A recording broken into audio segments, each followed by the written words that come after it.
फैसल वाडा साहब की बहुत ज्यादा मेरी नजर में क्वेश्चनेबल रिकॉर्ड है उनका। वो शख्स हैं जो टीवी शो पे बूट ले आते हैं, जो जर्नलिस्ट को धमकाते हैं, इसको पूरा वो कंट्रोवर्सी अभी भी बना रहे हैं। अगेन बातों की ही है कि आप हवाई फायर जिसे कहते हैं वो आप करें। अब कौन जज है जो बिल्कुल ब्लेमलेस होगा? पाकिस्तान में हर वक्त कंटेम्प्ट हथियार के तौर पे इस्तेमाल हो रही होती है। रीमा, इंटरेस्टिंग दो मुख्तलिफ आरा आई हैं हमारे पास ब्रेक से पहले। आपकी इस सिलसिले में क्या राय है? क्या हो सकता है इस सिलसिले में, या क्या करना चाहिए? और ऑफ कोर्स ये रिमार्क्स से मुतल्लिक जो उमर ने अभी बात की कि एक जरिया ये हो सकता है कि अदालत को कंस्ट्रिक्ट या रिस्ट्रिक्ट किया जाए कि रिमार्क्स ना दें, डायरेक्ट फैसले दें, ये किस हद तक काबिल अमल है? जी शुक्रिया लीना। 3 मुख्तलिफ बातें हैं जो मैं करना चाहती हूँ। पहली, जो फैसल वाडा साहब की प्रेस कॉन्फ्रेंस और उनके इल्जामात हैं वो। दूसरी, कंटेम्प्ट ऑफ कोर्ट। और तीसरा, आगे क्या करना चाहिए, प्रिविलेजेस, रिमार्क्स एक्सेट्रा।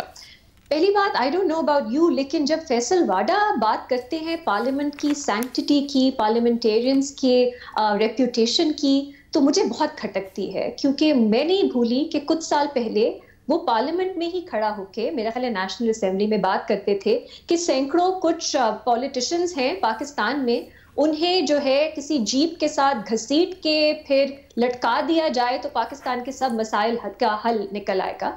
तो ऐसी बातें जो शख्स करता है, नफरत अंगेज बातें, वायलेंट बातें, उनको जब मैं सुनती हूँ ये बात करते हुए कि जजेस को पार्लियामेंटेरियंस की, पॉलिटिशियंस की रिस्पेक्ट करनी चाहिए, मैं उनको सीरियसली नहीं ले सकती। फैसल वाडा साहब की बहुत ज्यादा मेरी नजर में क्वेश्चनेबल रिकॉर्ड है उनका। वो शख्स हैं जो टीवी शो पे बूट ले आते हैं, जो जर्नलिस्ट को धमकाते हैं, जिनका खुद डुअल नेशनैलिटी पे केस चला, उनके खिलाफ फैसला आया। तो इनको कैसे आप संजीदगी से ले सकते हैं जब भी किसी के खिलाफ इस पर इल्जामात लगा सकते हैं? दूसरा, चले अगर आपने संजीदगी से लेना भी है, वो इल्जामात क्या लगा रहे हैं प्रेस कॉन्फ्रेंस में? अदालत को कंटेम्प्ट ऑफ कोर्ट नोटिस तो बात की बात है। कोई भी शख्स जिसको थोड़ी सी भी मालूमात है इन चीजों की, वो ये कह सकते हैं कि वो बिल्कुल बेबुनियाद इल्जामात लगा रहे हैं। वो कह रहे हैं कोई रिकॉर्ड है, कुछ डॉक्यूमेंट्री एविडेंस है जस्टिस बाबर सत्तार की के ग्रीन कार्ड या सिटीजनशिप के ऊपर, जस्टिस अतर मनीला जो है वो प्रोड्यूस करें।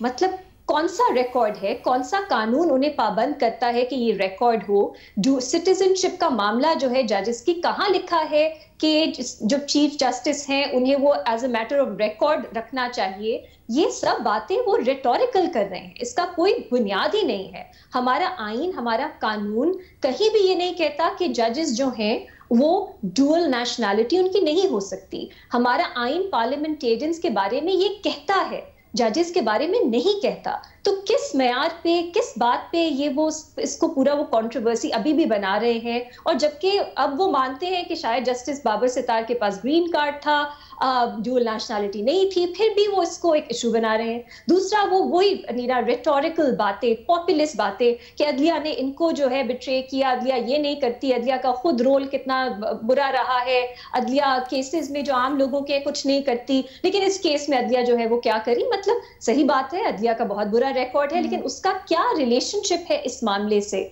मुझे तो नहीं समझ आती। अगेन बातों की ही है कि आप हवाई फायर जिसे कहते हैं वो आप करें, कि आप लोगों का जो सेंटिमेंट है एंटी जुडिशरी उसको बस भड़काएं।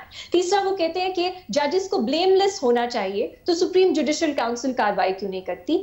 ये जो पार्लियामेंट का 62(1)(f था, इसको सुप्रीम कोर्ट ने ही रीड डाउन किया है, पार्लियामेंट ने तो रिपील नहीं किया। अब सुप्रीम कोर्ट ने फैसला किया है कि ये नहीं अप्लाई हो सकता पार्लियामेंटेरियंस पे, और उन्होंने कहा जब तक इसको कोई ठोस सा एक प्रोविजन नहीं बनाते, इसको एक तरह से सस्पेंड कर दिया इसकी एप्लीकेशन को सुप्रीम कोर्ट ने। इवन दो ये आइन में है, आइन में तो सुप्रीम जुडिशल जो काउंसिल है उसका जो कोड ऑफ कॉन्डक्ट है, जो वो ब्लेमलेस कहता है। अब कौन जज है जो बिल्कुल ब्लेमलेस होगा? अगर आपको लगता है कि आप एक केस बना सकते हैं जजेस के खिलाफ, आप जाइए सुप्रीम जुडिशल काउंसिल और देखिए कि क्या बनता है उसका। ये कहना कि आपने एक प्रेस कॉन्फ्रेंस में इल्जाम लगा दिया कि जजेस ब्लेमलेस नहीं है और उनको निकाल दिया जाएगा फौरन, पता नहीं वो ये क्या एक्सपेक्ट कर रहे हैं। तो मुझे बताइए कि एग्जैक्टली ठोस क्या उन्होंने बात की है, इल्जामात लगाए जिसपे वो कह रहे हैं कि राइट टू इंफॉर्मेशन एक्ट के मुताबिक उनको जो है जवाब मिलना चाहिए। मतलब ये बिल्कुल ही बेबुनियाद बातें हैं, इसके पीछे कुछ ना जस्टिस अतर मनीला, ना जस्टिस बाबर सत्तार का जो वकार है या उनकी इज्जत है, उनको कुछ फर्क नहीं पड़ता। उनका स्टैचर बढ़ता ही है क्योंकि उनके पास कोई ठोस सबूत नहीं है, कोई ठोस इल्जामात ही नहीं है जो वो लगा रहे हैं। और गिवन कि ये फैसल वाडा है जिनका अपना ट्रैक रिकॉर्ड कितना कंट्रोवर्शियल और प्रॉब्लमैटिक है, ये और उनकी बातों को बिल्कुल बेबुनियाद सा बना देता है। पहली बात ये। दूसरी बात, कंटेम्प्ट ऑफ कोर्ट। देखिए, मेरा ख्याल है, मैं डिसएग्री करती हूँ कि पाकिस्तान में हर वक्त कंटेम्प्ट हथियार के तौर पे इस्तेमाल हो रही होती है।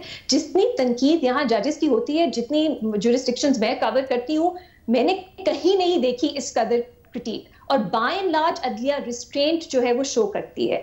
तलाल चौधरी साहब और दानियाल अजीज साहब, इन दोनों को स्कैंडलाइजिंग द कोर्ट के लिए जो सजा दी गई थी बहुत प्रॉब्लमैटिक थी, लेकिन उसको अब मेरा ख्याल है 7-8 साल हो गए हैं। उसके बाद से हमने देखा इस तरह के नोटिसेस भी अगर लिए जाते हैं, आगे कुछ नहीं होता उस पर, क्योंकि बाय एंड लार्ज अदलिया रिस्ट्रेंट शो करती है। और मैं एक्सपेक्ट करूंगी कि इस मामले में भी रिस्ट्रेंट शो हो, क्योंकि चाहे जितनी भी मेरे लिए प्रॉब्लमैटिक थी फैसल वाडा साहब की प्रेस कॉन्फ्रेंस, जितनी बेबुनियाद उन्होंने बातें की, लेकिन फिर भी जो कंटेम्प्ट, मेरी नजर में कंटेम्प्ट लगना चाहिए दो चीजों पे। एक, अगर आप अदालत का फैसला नहीं मानते, वो सिविल कंटेम्प्ट है हमारे लॉ के मुताबिक। दूसरा, क्रिमिनल कंटेम्प्ट, कि आप इंसाफ का जो निजाम है, कोई केस चल रहा है, उसमें जजेस को, विटनेसेस को या पूरी प्रोसीडिंग्स को इन्फ्लुएंस करने की कोशिश करते हैं इलीगली, ये कंटेम्प्ट बनता है। लेकिन स्कैंडलाइजिंग द कोर्ट, जो जुडिशियल कंटेम्प्ट तीसरा हमारे कानून में, उससे मैं प्रिंसिपली भी एग्री नहीं करती। मेरा नहीं ख्याल जजेस को ये प्रोटेक्शन होनी चाहिए कि कोई उन्हें स्कैंडलाइज या रिडिक्यूल ना कर सके। ये पुराने जमाने के कवानीन हैं, पाकिस्तान में भी हैं और ममालिक में भी हैं, कुछ ममालिक में, लेकिन ये रिपील भी हो चुके हैं। मेरा नहीं ख्याल अब हमें इनकी जरूरत है। अदलिया का रोल अब काफी हद तक पूरी दुनिया में पॉलिटिकल हो रहा है, तो अब इसका सहारा लेना कि हमें कोई स्कैंडलाइज या ऑफेंड या रिडिक्यूल ना करे, मुझे इसकी समझ नहीं आती, प्रिंसिपली भी नहीं, और फ्रैंकली ये प्रैक्टिकली भी इसका कोई इम्पैक्ट नहीं होता। आपका क्या ख्याल है, इस तरह के कंटेम्प्ट, फैसल भी किसी को हो जाए, फैसल वाडा को हो जाए, वो ही हीरो बनेंगे, अदालत की जो एक रेप्यूटेशन, सैंक्टिटी है, उसको कोई बेनिफिट नहीं होगा, ना ही जस्टिस बाबर सत्तार की सैंक्टिटी को, ना ही जस्टिस अतर मिनला की। अब मुझे नहीं पता, क्योंकि जो मैंने देखा है अभी ऑर्डर, उसमें उन्होंने, अदालत ने ये क्लैरिफाई नहीं किया कि वो एक क्रिमिनल कंटेम्प्ट इसको समझ रहे हैं या सब जुडिस प्रोसीडिंग्स पे बात करना है उसको ये समझ रहे हैं, स्कैंडलाइजिंग समझ रहे हैं। तो अभी तक उस दिन रिपोर्ट नहीं उन्होंने जमा करवाई थी एडिशनल एजी ने अपनी। बट ये बताइए कि जब वो कहते हैं पगड़ियां उछाल देंगे, तो आई हैव टू क्लैरिफाई कि अभी उस ऑर्डर में ये नहीं लिखा कि जो प्राइमा फेसाई कंटेम्प्ट अदालत को लग रहा है वो कौन सा कंटेम्प्ट लग रहा है, क्रिमिनल कंटेम्प्ट या जुडिशियल कंटेम्प्ट। सो अगर जुडिशियल कंटेम्प्ट है, मैं उसमें आपको एक्सप्लेन किया क्यों डिसएग्री करती हूँ, लेकिन अगर क्रिमिनल कंटेम्प्ट है, फिर अदालत को प्रूव करना पड़ेगा कि ये किस तरह उनकी प्रेस कॉन्फ्रेंस ने ऑनगोइंग प्रोसीडिंग्स जो थी उसको इन्फ्लुएंस करने की कोशिश की। अब तीसरी बात कि करना क्या चाहिए, देखिए प्रिविलेजेस जो है, अब मुझे नहीं मालूम, जो पिछले साल कंटेम्प्ट ऑफ पार्लियामेंट लॉ था, मेरा ख्याल है वो पार्लियामेंट ने तो पास कर दिया था, क्या उसको सदर ने असेंट दी थी कि नहीं मुझे याद नहीं है। अगर दी थी तो वो इस जो फखर ने बात की वो प्रिविलेजेस को भी कवर करता है। आई एम नॉट श्योर कि उसको असेंट मिली या उसका क्या बना, ये हमें देखने की जरूरत है। दूसरा, जो रूल्स हैं वो भी प्रिविलेजेस की कमेटी होती है, उनको कवर करती है। क्या वो रूल्स जजेस पे अप्लाई करते हैं, करने चाहिए, मुख्तलिफ बात है। मैं पर्सनली समझती हूँ कि सेनेट में हमारी जुडिशरी का एक स्याह किरदार रहा है पाकिस्तान में, और बहुत से ऐसे मामलात हैं, कंट्रोवर्सीज हैं। आज भी जो बात हुई वो सिर्फ सुप्रीम कोर्ट की नहीं, वो मुख्तलिफ जजेस के खिलाफ एक चार्जशीट थी जो हमारे सेनेटर्स ने लगाई। इसमें कोई मेरी नजर में बुराई नहीं है, क्योंकि एक है रिकॉर्ड, बहुत से लोग हैं जो पर्सनल ग्रीवेंसेस भी रखते हैं, उनकी पार्टीज ग्रीवेंसेस रखती हैं अदलिया के खिलाफ, तो वो ये बात करते हैं पॉलिटिकली, ठीक है, मेरा ख्याल है एक्सेप्ट कर लेना चाहिए, वो करते हैं। और जजेस भी अलीना इंसान हैं, आप क्वेश्चन कर सकते हैं कि आप गैर जरूरी रिमार्क्स ना दें, ऑफ द कफ बातें ना करें। आप भी ख्याल रखें कि लोग जो आपके सामने हैं उनकी भी इज्जत है, वो भी सिर्फ बेइज्जत होने के लिए अदालत नहीं आते, ये सब ठीक है, लेकिन इसके लिए कोई कानून साजी करना एक्सेसिव है। कोड ऑफ कॉन्डक्ट में अगर आप देखें, मेरा ख्याल है अभी भी ये कवर होता है, लेकिन अगर आप मजीद क्लैरिफाई करना चाहें, अदलिया खुद इसको एक इशू समझे तो वो कर सकती है, लेकिन पार्लियामेंट का इसमें इंटरवीन करना, कोई कानून साजी करके, मैं उसको सपोर्ट नहीं करती। जो जजेस जिस तरह का उनका बिहेवियर होता है अदालत में, अब तो लाइव स्ट्रीमिंग होती है, हम प्रोसीडिंग्स देख सकते हैं, हमें नजर आता है एटलीस्ट सुप्रीम कोर्ट लेवल पे कि जजेस किस तरह के हैं, और उन जजेस की इज्जत ज्यादा होगी जो अपने सामने जो पार्टीज हैं उनको इज्जत से ट्रीट करें, और जो मेरा ख्याल है कुछ चीजें आपको कोर्ट ऑफ पब्लिक ओपिनियन में भी छोड़ देनी चाहिए। हर चीज के लिए बुला के सजाएं देना, ये करना, फाइन करना, ये क्लैश की तरफ नहीं बढ़ना चाहिए। अगर आप रिमार्क्स रिस्ट्रिक्ट करने वाली तजवीज कैसी है? प्लीज जरा मुख्तसर बता दीजिएगा। कैसे रिस्ट्रिक्ट है ना, कौन अदालत हो सकता है कैसे रिमार्क्स रिस्ट्रिक्ट कर सकती है? नहीं हो सकता। ये एक सेल्फ रिस्ट्रेंट की बात है कि आप रियलाइज करें कि एक अच्छी इमेज नहीं बनती है अदलिया की। अगर आप देख रहे हैं कि जजेस, ठीक है, मुझे मौका दीजिएगा, मैं बाकी सबके पास भी, ठीक है।